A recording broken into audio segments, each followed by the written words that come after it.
कुछ क्वेश्चंस किया था, कुछ क्वेश्चंस बाकी थे, हम कहे पहले रिलेशन कर लेते हैं, फिर उसके आगे फिर बात करेंगे। चलिए देखिए, कह रहा कोई रिलेशन आर है on the set of natural number. Natural number प्राकृतिक संख्याओं के सेट पर कोई एक रिलेशन डिफाइंड है। कौन सा रिलेशन? आर। कैसे डिफाइंड है? एक्स वाई से रिलेटेड तभी और तभी होगा जब X square minus 4xy plus 3y square is equal to 0 होगा। ठीक है, तो क्या होगा, ये 4 ऑप्शन दिया है। ठीक है, चलिए देखिए, पहले जैसे हम लोग पहला काम रिफ्लेक्सिव के लिए ही करते हैं, देखो ध्यान दो, पहला काम जैसे रिफ्लेक्सिव के लिए करते हो, रिफ्लेक्सिव में क्या होता है, क्या सेम एलिमेंट से रिलेटेड होगा? देखो जरा, अगर x बराबर y कर दे यहां, तो क्या हमारा कंडीशन बनता है? देखो, x square minus 4 x square plus 3 x square बराबर क्या हो गया? 0 हो गया। इसका मतलब x से रिलेटेड होगा। क्यों? क्योंकि x square minus 4x square plus 3x square क्या होगा? 0 के बराबर होगा। यही तो कहा है, एक्स वाई से रिलेटेड तभी होगा जब ये कॉम्बिनेशन क्या हो जाए? 0। तो देखो, एक्स से रिलेटेड होगा चूंकि x square minus 4x square plus 3x square क्या हो जा रहा है? 0। ठीक है, तो रिफ्लेक्सिव है। यह जो रिलेशन है ये रिफ्लेक्सिव होगा। अब इसके आगे देखो, क्या ये सिमेट्रिक होगा? सिमेट्रिक के लिए देखो जरा, ध्यान दो सब लोग। सिमेट्रिक में हम लोग क्या करते हैं? सिमेट्रिक याद होगा आपको, क्या करते हैं? लेट, हम कह रहे हैं कि x रिलेटेड है किससे? y से। x रिलेटेड है y से, इसका मतलब क्या होगा? X square minus 4xy plus 3y square equal to क्या? 0। अगर ये कॉम्बिनेशन 0 है तो क्या ये जरूरी है? देखो गौर करो, नीड नॉट, जरूरी नहीं है कि y square minus 4y plus 3x square equal to 0 हो जाए। अगर ये वैल्यू 0 है तो जरूरी नहीं कि ये वैल्यू भी 0 हो जाए। ठीक है, अगर ये वैल्यू 0 है तो जरूरी नहीं है वैल्यू 0 हो। ठीक है, तो ये वैल्यू 0 नहीं है, इसका मतलब यही हो गया, ध्यान दो, कि यह जरूरी नहीं है कि y रिलेटेड होगा किससे? x से। ठीक है, ये जरूरी नहीं कि y x से रिलेटेड हो। अगर x y से रिलेटेड है, जरूरी नहीं है कि y x से क्या हो जाए? रिलेटेड हो जाए। ठीक है, तो ये चीज है। ठीक, तो ये रिफ्लेक्सिव होगा, सिमेट्रिक नहीं होगा। क्या ये ट्रांजिटिव होगा? देखो जरा, ये हो गया रिफ्लेक्सिव है, एक तो मिल गया है, रिफ्लेक्सिव है। अब रिफ्लेक्सिव में देखो, यहां भी रिफ्लेक्सिव है, यहां भी रिफ्लेक्सिव है, यहां भी रिफ्लेक्सिव है। चारों ऑप्शन में आर को रिफ्लेक्सिव दिया गया है। इसके बाद वाला symmetric, reflexive, symmetric and transitive, ये हो नहीं सकता। रिफ्लेक्सिव इसमें तो है, reflexive and transitive but not, ये भी अभी हम चेक नहीं किए। आर रिफ्लेक्सिव एंड सिमेट्रिक, ये भी नहीं होगा। अब बचा 2, क्या? अगर ट्रांजिटिव नहीं है तो चौथा होगा, और ट्रांजिटिव हुआ तो बी हो जाएगा। ये चेक कर दीजिए। चलिए आइए इसको देखते हैं। ट्रांजिटिव के लिए, ट्रांजिटिव के लिए क्या करोगे? हम लोग यही तो कहते हैं ट्रांजिटिव में, गौर करो। ट्रांजिटिव वाले में हम लोग क्या करते हैं, याद होगा, अगर x रिलेटेड हो y से एंड y रिलेटेड हो z से, तो यानी कि कहने का मतलब ये है कि अगर x square minus 4xy plus 3y square 0 है और y square minus 4yz plus 3z square 0 है, तो क्या ये जरूरी है? क्या ये जरूरी होगा? ये जरूरी नहीं है, नीड नॉट। क्या? कि x square minus 4xz plus 3z square भी 0 हो जाए। देखो, ये 0 है, ये 0 है, तो इससे कोई एक कॉम्बिनेशन नहीं बनता कि ये भी 0 हो जाए। और ये 0 नहीं, तो इसका मतलब x नॉट रिलेटेड टू किससे? z से। जरूरी नहीं कि आपका x z से रिलेटेड हो। तो यानी कि ये केवल और केवल रिफ्लेक्सिव होगा, ना तो सिमेट्रिक है और ना तो ट्रांजिटिव है। चाहे जो नंबर लेकर के आप चेक कर सकते हैं, कोई भी नेचुरल नंबर लीजिए, दो, एक्स और वाई इसको देखिए संतुष्ट करेगा, लेकिन जरूरी नहीं कि वाई एक्स से रिलेटेड हो, वाई और एक्स को अगर इंटरचेंज कर दिया जाए तो वो कर दे। ठीक है, तो आपको ये ध्यान रखने की जरूरत है कि इस प्रकार से अगर कॉम्बिनेशन कहीं दिया हो रिलेशन का तो आप संकेतों में ही बात कर लेते हैं। देखो एक्स और वाई को सेम कर दिया तो हाँ कंडीशन फुलफिल है, रिफ्लेक्सिव होगा। अगर एक्स और वाई को इंटरचेंज कर दें, अगर ये वैल्यू 0 है और एक्स और वाई को इंटरचेंज कर दें तो जरूरी नहीं 0, क्यों? देखो एक्स के जगह पर एक्स स्क्वायर और वाई के जगह पर 3y स्क्वायर है, लेकिन इंटरचेंज करेंगे तो वैल्यू सेम रहेगी। लेकिन ये देखो Y square plus 3x square हो जाएगा, ये जरूरी नहीं कि वो 0 कर दे। ठीक है, वही काम ट्रांसटिव का है। तो केवल और केवल ये क्या होगा, रिफ्लेक्सिव होगा, ना तो सिमेट्रिक है और ना तो ट्रांसटिव है। ठीक है, चलिए आगे। कह रहा है यह ए एक सेट है और बी एक सेट है, then which one of the following is not a relation from A to B. देखो आर रिलेशन है,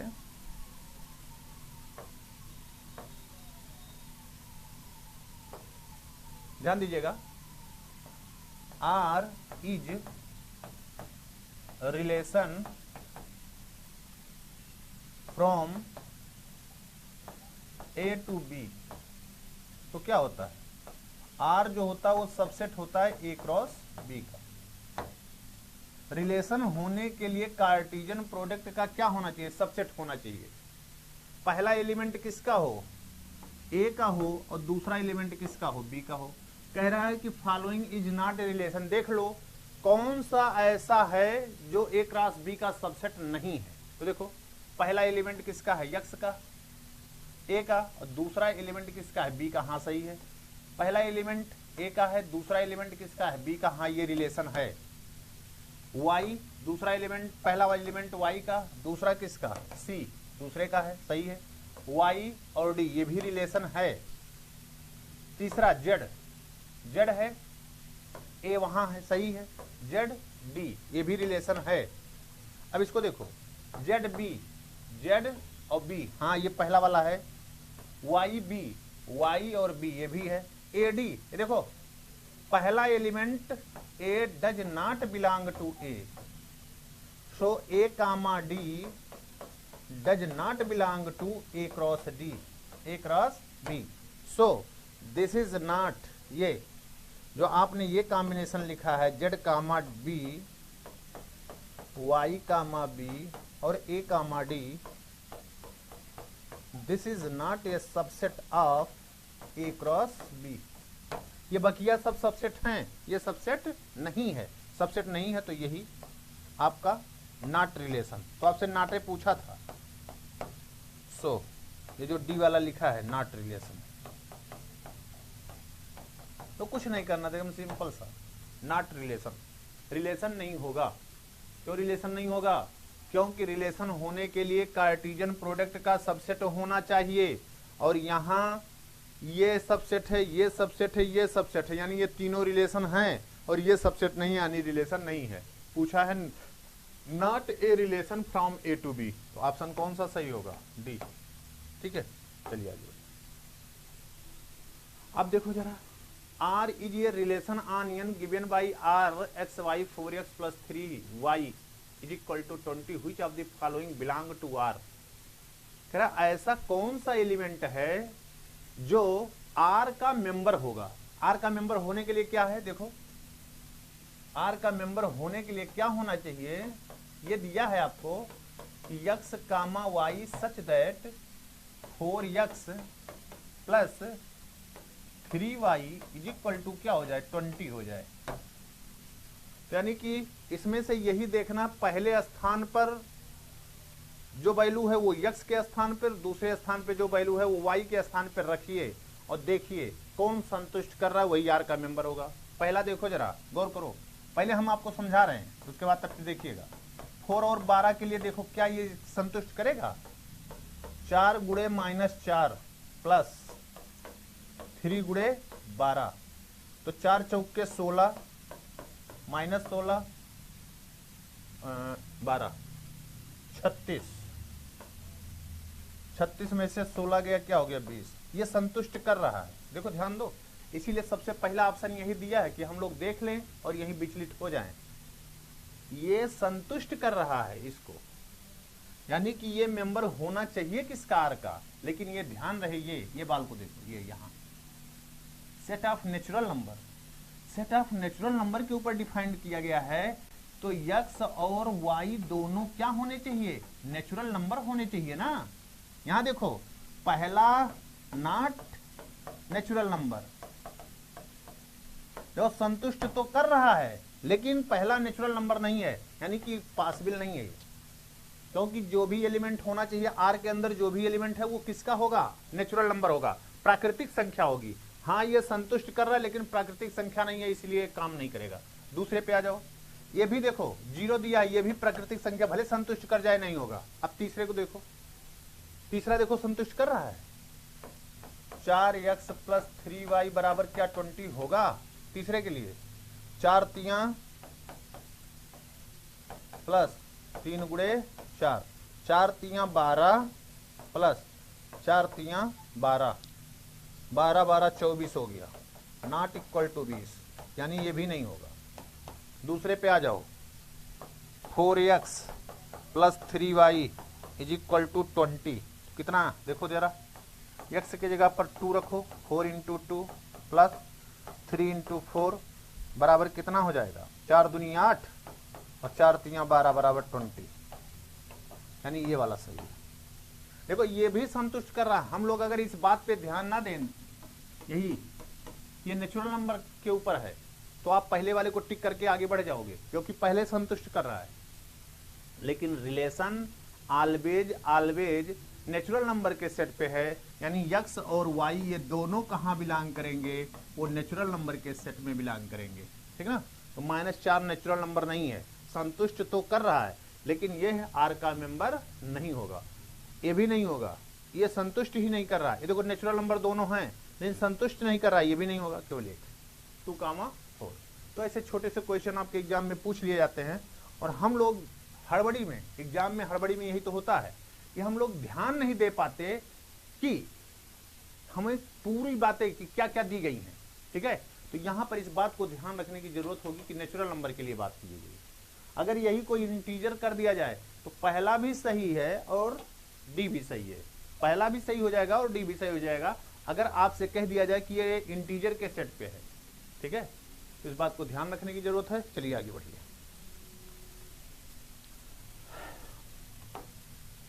चलिए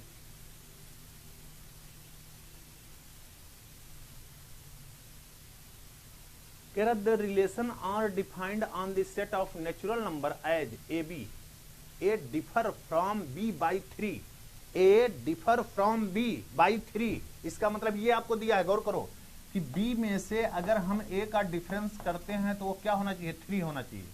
इसका मतलब b बराबर a प्लस कितना होना चाहिए, 3 होना चाहिए। यही देख लो b माइनस a, इसका मतलब a कामा b बिलोंग करेगा r में तभी और तभी जब b माइनस a बराबर कितना हो जाए, 3 हो जाए। ये रिलेशन डिफाइन किया गया है, ध्यान रखिएगा, क्योंकि कह रहा है a जो है डिफर कर रहा है किससे, b से, b में से a को निकाल दीजिए तो कितना आए, 3 आए। तो देख लो ऐसा कौन सा कंडीशन सेटिस्फाई कर रहा है, जो सेटिस्फाई कर रहा है वही हो जाएगा। तो देखो b में से a को निकालो, 1 - 4 -3 आ रहा नहीं, 2 में से 5 गया -3 आ रहा नहीं, 3 में से 6 निकालना है -3 आ रहा है, जबकि आपको क्या आना चाहिए, 3 आना चाहिए। पहला सेटिस्फाई नहीं कर रहा है। दूसरा देखो b में से 1 निकालो, 3 में से 1 गया 2, 6 में से 2 गया 4, 9 में से 3 गया 6, ये तो कहीं कोई बराबर नहीं, ये भी खत्म। ये देखो 4 में से 1 निकालो, 4 में से 1 गया 3, 5 में से 2 गया 3, 6 में से 3 गया 3, तो यानी ये हर जगह इस कंडीशन को सेटिस्फाई कर रहा है, ठीक है। तो आपको यही बताना था कि यार कौन सा होगा। The relation R defined on the set of natural number as A B, A differ from B by 3। तो आप समझ लो सीधे सीधे ऐसा रिलेशन है, ए वाला, ए और बी के जगह पर लिखा है कितना, ए बाई 3। इस तरह के आप सारे एलिमेंट को देख लें, such that A belong to कहां, नेचुरल नंबर, ठीक है। तो ए को 1 रखिए तो बी 4 हो जाएगा, ए को 2 रखिए तो बी 5 हो जाएगा, ए को 3 रखिए तो ये 6 हो जाएगा, ए को 4 रखिए तो ये 7 हो जाएगा, ए को 5 रखिए तो ए 8 हो जाएगा, ये वाला ये देखो बनता चला जाएगा। ठीक है, तो सी ऑप्शन सही है, ए नहीं। ठीक है, ए डिफर कर रहा है बी से, तो B minus A is equal to, ठीक है। चलिए आगे बढ़ो। तो इसके बाद if R is a relation of A finite set A having n minus 1 element, देखो इसमें छूट गया एक चीज, इसका स्क्वायर है। If R is a relation on A finite set A having n minus 1 element, then the number of relation on A is, ठीक है। नंबर ऑफ रिलेशन, रिलेशन क्या होता है पहले देखो, रिलेशन सीधे सीधे आप फार्मूला पढ़े हो, relation R on A is subset of किसका, ए क्रॉस ए का। मतलब रिलेशन होने के लिए सबसेट होना चाहिए किसका, ए क्रॉस ए का। फार्मूला बताए लेकिन ना याद हो तो नंबर ऑफ रिलेशन अगर देखें, number of relation on A is equal to number of subset, number of subsets of किसका, ए क्रॉस ए का सबसेट होना चाहिए ना, ए क्रॉस ए। तो अगर ए में एलिमेंट की संख्या आपको दी गई है, यहां देखो कितना दी गई है, n-1 एलिमेंट, इसको ध्यान रखना। तो ए क्रॉस ए में नंबर ऑफ एलिमेंट कितने हो जाएंगे, n-a इंटू n-a, ठीक ना। तो किसी सेट में अगर नंबर ऑफ एलिमेंट पता हो तो उसके सबसेट की संख्या आप जानते हो, 2 टू पावर लगाते हो, तो 2 टू पावर कितना, n क्रॉस n- बराबर कितना, 2 टू पावर n-1 का होल स्क्वायर। इसमें गलत लिखा था यहाँ, तो दो ऑप्शन सेम दे दिया था, ठीक है ना। तो 2 two power n-1, 2 two power n-1 का स्क्वायर, n-1 का स्क्वायर n के -1 के पावर n-1, इससे मतलब नहीं है। किसी भी सेट के ऊपर नंबर ऑफ रिलेशन होता है 2 two power number of element on A set का स्क्वायर। अगर एक सेट पर है, दूसरे सेट पे है, एक सेट से दूसरे सेट में है, तो उसके कार्टेशियन प्रोडक्ट में जितने भी एलिमेंट हैं उसका सबसेट निकाल दो, बस। ये फार्मूला आप याद रखिए, ठीक है। चलिए आगे बढ़िए।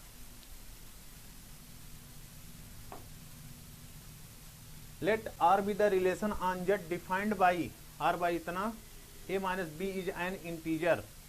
अब देख लो जरा क्या कह रहा है, ऐसे हो ए कामा बी बिलोंग करेगा आर में तभी और तभी जब a माइनस बी क्या हो जाए,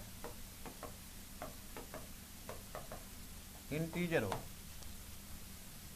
अब आर रिलेशन भी है किसके ऊपर, जेड के ऊपर, तो यानी ए और बी दोनों क्या हैं, दोनों ही इंटीजर है ना। ए भी इंटीजर है, बी। ए इंटीजर मतलब ए क्या होता है, ये डोमेन का मेंबर होता है, और बी जो होता है वो किसका होता है, रेंज का मेंबर होता है। आपको पता होगा रेंज का मेंबर होता है, तो आपको बताना डोमेन ऑफ आर 2 3 4 नहीं, क्यों, जेड है ना, तो पूरा डोमेन जो होगा वो क्या होगा, आपका पूरा डोमेन जो है वो कौन है, जेड में होगा ना। जो भी होगा इंटीजर होगा, तो यहाँ 2 3 4 5 क्यों, जेड के ऊपर सबसेट है, तो 0 भी हो सकता है, -1 भी हो सकता है, -2 भी हो सकता है, -3 भी हो सकता है, ठीक है। ये होगा range of R is Z, हाँ ये सही, क्यों, range of R is Z मतलब क्या है कि a माइनस बी इंटीजर हो तो b ऑलवेज क्या होगा, इंटीजर ही होगा। क्लियर, ये बोथ ए एंड पी, कोई जरूरी नहीं इतने रेंज हो, सब सबसेट हैं तो ढेर सारे हो सकते हैं, नन ऑफ दीज, ये नहीं, ठीक।